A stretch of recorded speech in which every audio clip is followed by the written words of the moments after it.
자, 여러분 안녕. 현동쌤이에요. 지금 2반 친구들 수요일 2교시, 요번에 재량 휴업일, 석관탄신일로 인해서 수업이 사라졌거든요. 그래서 영상으로 수업을 대체하려고 하니까 여러분 영상 반드시 시청하셔야 됩니다. 교과서는 141쪽이고요. 교재는 42쪽, 43쪽을 준비하면 됩니다. 자, 먼저 화면을 한번 보시면, 자, 무엇이 보입니까? 네, 도로 이름이 하나 보이는데, 국채보상로가 보이죠? 어딜까요? 어디래요? 대구입니다, 대구. 자, 대구에 국채보상로가 있는 이유를 여러분에게 이야기해보고 싶은 건데요. 네, 우리 교생 선생님이나 선생님하고도 지난 시간에 다뤘지만 1907년 대구에서 국채보상운동이 일어났기 때문에 그것을 기념으로 해서 2004년부터 도로명 조서 사업이 시행되면서 국채보상로가 만들어졌습니다. 그만큼 대구하면 국채보상운동, 국채보상운동하면 대구라고 기억할 만큼 굉장히 상징적이다라고 볼 수 있겠는데요. 그리고 국채보상운동 기념 공원도 있을 정도니까 대구라고 하는 지역도 이 국채보상운동에 대해서 굉장히 좀 이렇게 알리려고 한다라고 하는 의도를 우리가 확인해 볼 수 있는 겁니다.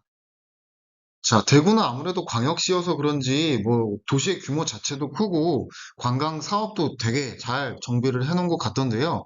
최근에 선생님이 대구를 갔다 왔었습니다.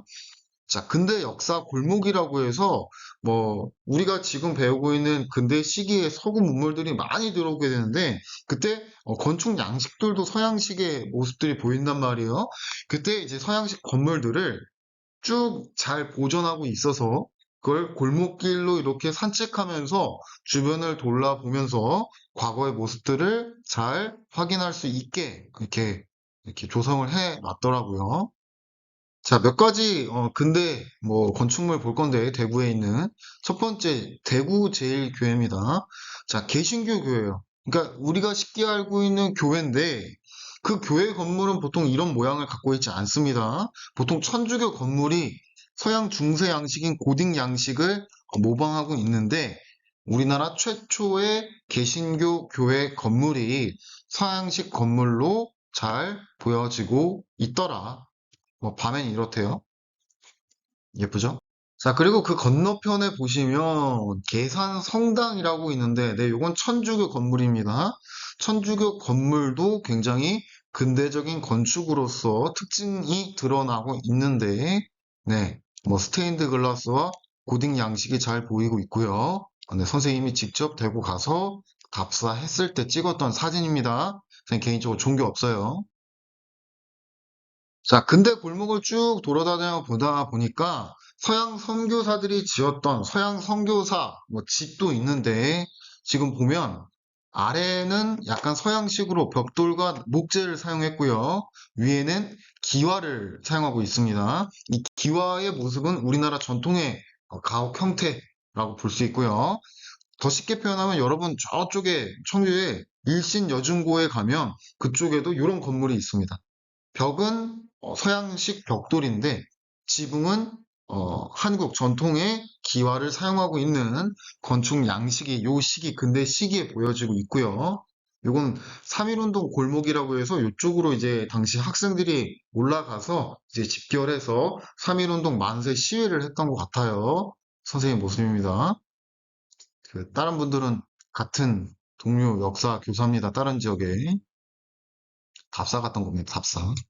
자, 이렇게 짧게 국채보상운동 관련해서 대구 지역의 사진들을 한번 봤고요. 자, 오늘은 경제적 구국운동이라고 해서 지난 시간에 청나라와 일본 국가가 우리나라의 경제를 괴롭히고 있는 모습을 봤는데 그것에 대해서 뭔가 대응하기 위해서 살아남기 위해서 우리가 하고 있는 경제 활동을 다뤄보도록 하겠습니다. 자, 첫 번째로 회사를 설립합니다. 자, 회사를 설립하는 이유는 청나라나 일본 상인들이 들어와서 거래를 하면서 경제적인 문제점이 발생하니까 우리도 회사를 만들어서 조선인이 조선 내에서 경제 부를 축적해서 경제적 안정을 추구하려고 하는 모습이 보여지고 있는 겁니다. 자, 강화도 조약 때는 관세도 없었고요. 양국의 무제한 유출도 있었는데 시간이 약 10년 정도 지났기 때문에 1876년이 강화도 조약이잖아요. 관세도 만들고 양국의 무제한 유출도 제한합니다. 양국이 너무 많이 빠져나갔을 경우 양국의 유출을 금지하는 명령을 발표할 수 있다. 그게 방공령입니다. 조선이 이제 10년 만에 일본의 경제 침탈에 대해서 뭔가 방어적인 자세에 뭔가 대응을 하려고 하는 모습들이 보여지고 있는 거고요. 자, 쌀이 대부분 일본으로 유출되는 상황이긴 한데 조선 안에서 조선 사람들도 쌀을 이렇게 섭취해야 되잖아요. 그래서 쌀을 원활하게 유통하기 위해서 말이 어려웠는데 배 사는 거고요. 그 다음에 배를 만드는 회사가 널리 이제 설립되게 됩니다. 자, 그리고 다양한 상업 회사들, 뭐 오늘날의 무역 회사들이 만들어지게 되는데, 뭐 대표적으로 교과서에서 제시하고 있는 상회사의 명칭은 대동상회가 있습니다. 자, 그리고 일본의 자본이 자꾸 진출하고 있잖아요. 처음엔 계양장에 있었는데 이게 뭡니까? 1890년대가 되면 내시까지 들어오면서 자꾸 조선 경제를 잠식하려고 하니까 조선인들이 조선 내에서 마찬가지로 은행을 만들어서 조선인의 경제권을 확보하려고 하는 모습들이 보여지고 있습니다. 자, 그리고 앞서 이야기했던 방공령입니다. 자, 방공령이란 식량이 너무 많이 빠져나갔을 경우 빠져나가지 못하도록 이제 금지하는 명령을 때리는 건데요. 자, 앞서 이야기했던 조율통상 장정의 내용으로 우리가 방공령을 약 10년 뒤, 강화도 조약 10년 뒤 1883년에 이제 실시할 수 있게 됩니다. 일본의 산업화로 쌀이 너무 많이 빠져나갔다. 그리고 농사가 되지 않았을 경우, 농사가 잘 되지 않은 경우에 곡식이 부족하니까 가격이 폭등하게 되겠죠. 그러니까 조선 내에서 생산된 쌀을 조선인들이 섭취해줘야 공급이 어느 정도 안정된다라고 판단한 것 같습니다. 정부가 때리는 게 아니고요. 지 자체의 상황에 따라서 도지사가 과거의 관찰사가 방공령을 때리는 겁니다. 자, 그런데 자, 우리가 조율통상 장정의 내용으로 합법적으로 방공령을 실시하는 건데 일본인들과 충돌을 하게 됩니다. 자, 우리 조율통상 장정의 내용에 따라서 방공령 실시할게 라고 했더니 일본 입장에서는 너네 늦게 알려줬잖아. 근데 무슨 방공령이야. 우리 쌀 필요한데 너네가 쌀 안 줘가지고 우리 쌀값이 폭등했어. 쌀이 부족해. 그러니까 이게 다 너네 때문이야. 그러니까 돈 내놔. 라고 하는 말도 안 되는 요구사항이 나타나게 되면서 갈등이 발생합니다. 그래서 뭐 당연히 뭐 조선 측의 입장이 맞겠습니다만은 이 문제가 어디에서 출발하는 거냐면 강화도 조약 때 이미 양국의 무제한 유출을 10년 전에 줘버렸기 때문에 그게 내용이 바뀌었을 때 쉽게 일본이 순응하지 못하는 겁니다. 그래서 여러분이 다른 친구하고 관계를 맺거나 기타 일을 수행할 때 처음부터 너무 잘해주게 되면 더 많은 요구 사항을 여전히 바라고 있기 때문에 이게 문제가 발생할 수 있는 겁니다. 자, 그 다음 경제적 이권 수 운동입니다. 지난 시간에 뭐 러시아, 독일, 프랑스, 뭐 청나라, 일본 등이 우리나라의 경제권을 가져가는 모습을 봤는데 그것을 지키려고 하는 활동들을 계속 우리가 다루고 있습니다. 자, 오늘날의 상인 집단을 당시 시전 상인이라고 부르고 있는데 자, 그들 입장에서 외국 상인들이 들어와서 물건을 사고 파니까 이 국내에 있었던 조선 상인들의 경제 활동이 잘 되지 않는 겁니다. 그래서 심지어 그 장사를 하지 않고 시위에 참여할 만큼 생업적인 투쟁이었다라고 볼 수 있는 겁니다. 시장을 가두는 것을 말합니다. 시장을 하지 않고 그 자영업자가 셔터 내리고 시위 나가서 이제 외국 상인들 집으로 가라, 꺼져라 요구하고 있는 거고요. 왜냐면 그 사람들을 그냥 무방비로 뭐 그냥 맹목적으로 배척하는 게 아니라 조선에 들어와서 경제활동하면서 시선 상인들의 경제권을 이제 빼앗고 있으니까 시위하는 거죠. 그래서 혼자 힘으로는 약하니까 한국중앙총상회라고 하는 단체를 만들어서 외국 상인들을 내쫓으려고 하고 있고요. 우리가 배웠던 독립협회 보시면, 자, 우리 독립협회 했을 때 특히 러시아 입김이 강한 편이다라고 했는데 왜 그랬었죠?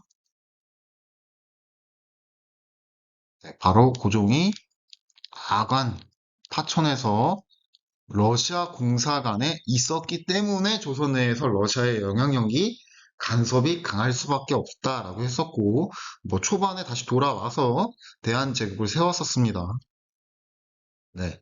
러시아도 네, 경제권을 가져가려고 은행을 만들었겠죠. 이것을 운영하지 말라라고 요구해서 결국 한러은행도 폐쇄됩니다. 자, 근데 러시아뿐만 아니라 프랑스, 독일, 미국, 영국, 뭐 청나라, 뭐 여러 국가들이 다 괴롭히고 있는 상황이기 때문에 이러한 이권 침탈에 대해서 NO라고 하는 의사를 강력하게 표현했었습니다. 독립협회가. 근데 다만 비판을 해본다면 미국하고 일본 이런 국가한테는 약간 우호적인 성격이 보여지기도 합니다. 자, 보안에 자, 일본이 황무지 개간권을 가져가려고 하는데 그거 못 가져가게 합니다. 그러니까 요 황무지를 개간해서 농사를 지으면 돈이 되니까 결국엔 경제 침탈이 되는 거죠. 그걸 못하게 막는 거고요. 자, 정부에서는 농광회사라고 하는 자, 회사를 만들어서 아예 대놓고 우리가 농사 지을 수 있는 땅을 확보해서 조선의 경제권을 확보하려고 노력을 하고 있다라고 하는 겁니다. 어쨌거나 지금 전반적인 분위기 자체가 외국 사람들이 조선 내에 들어와서 돈이 되는 것들을 가져가려고 하고 있기 때문에 그것을 하지 못하게 혹은 원래 돈이 되는 것들을 우리가 스스로 지키고 있는 모습을 보고 있습니다.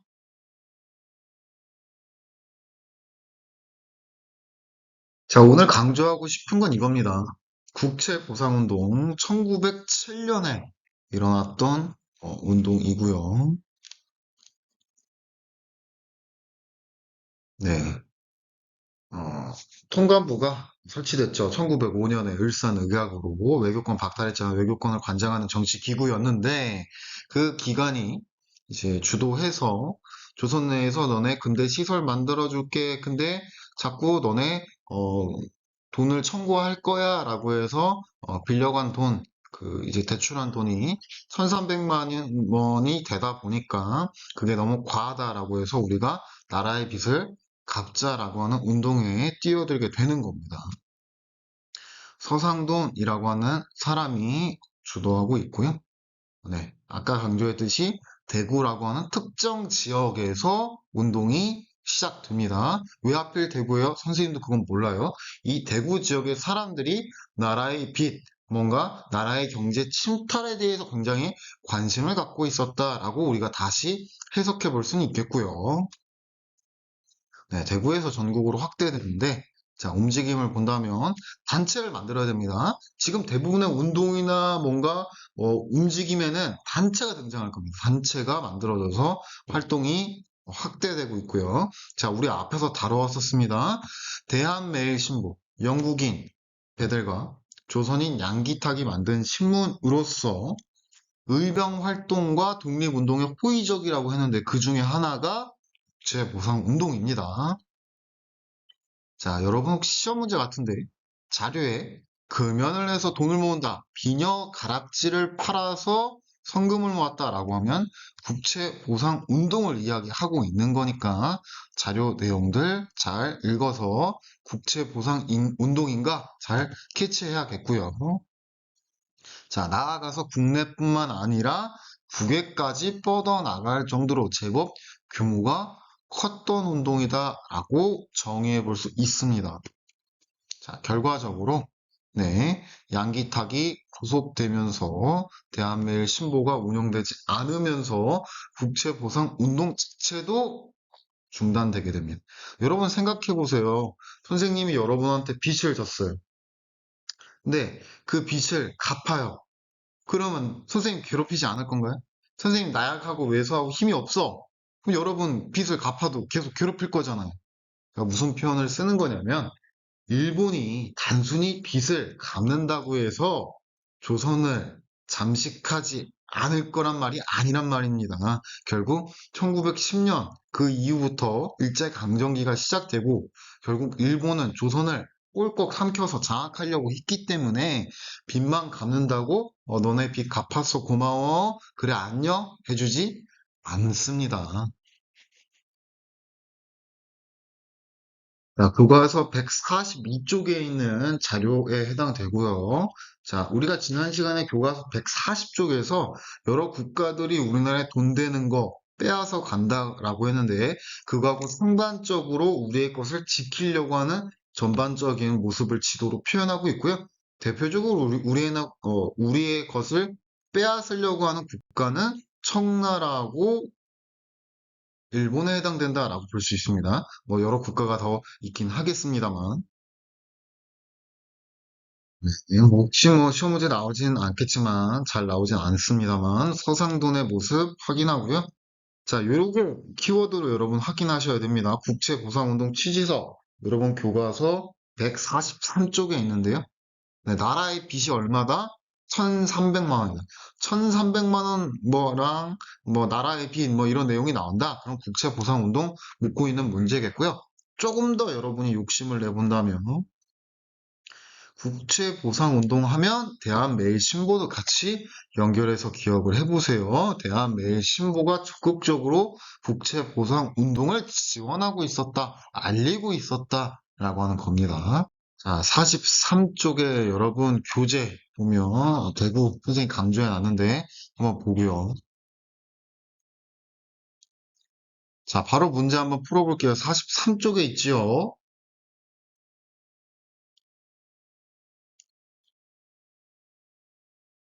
자, 잘 풀었나요? 자, 이런 게 힌트입니다. 금주, 금연, 가락지 모으기, 나라빚, 그리고 모의고사 수능 같은데 어떤 문제가 나오냐면 2007년 마이너스 100이래요. 100주년이니까. 몇 년입니까? 1907년. 연도 가지고도 제법 힌트가 나옵니다. 그래서 국제보상운동을 묻고 있으니까 국제보상운동과 대한매일신보 세트로 여러분이 기억해서 떠올려 본다면 정답 골라내는 거 어렵지 않겠죠. 그래서 대구 나라빚 1,300만 원, 대한매일신보 등이 보이면 아, 국제보상운동 묻고 있는 문제네 라고 여러분이 확인해서 접근하시면 되겠습니다. 자, 오늘 굉장히 짧고 굵게 알아봤는데 자, 우리의 것을 지키려고 하는 자, 당시 조선인들의 활동들을 우리가 보고 있고요. 강조하고 싶었던 것은 국채보상운동입니다. 1907년 대구에서 일어났어요. 대구에서 시작돼서 전국으로 확산돼서 국외까지 확산되었으나 결국 중단되었어요. 라고 하는 내용까지 여러분이 기억을 해 놓으시길 바랍니다. 네, 이것으로 국채보상운동을 포인트를 두면서 전반적인 경제적 구국 운동 우리가 알아봤고요. 지금 이번 주 뭐 수요일 놀고요, 금요일 체육대회 있고요, 노는 날 또 마찬가지로 많습니다. 선생님 우려스럽고 걱정스럽습니다. 이럴 때 좀 공부를 하셔야 됩니다. 그래서 이반 친구들을 위해서 영상을 제작해 봤는데 이반 친구들뿐만 아니라 우리가 좀 뭐 복습이 필요하다라고 하는 친구들 또 영상 시청하면서 부족한 내용들 한 번 더 점검해 보면 좋겠습니다. 여러분 또 다음에 영상으로 만나보도록 합시다. 여러분 안녕.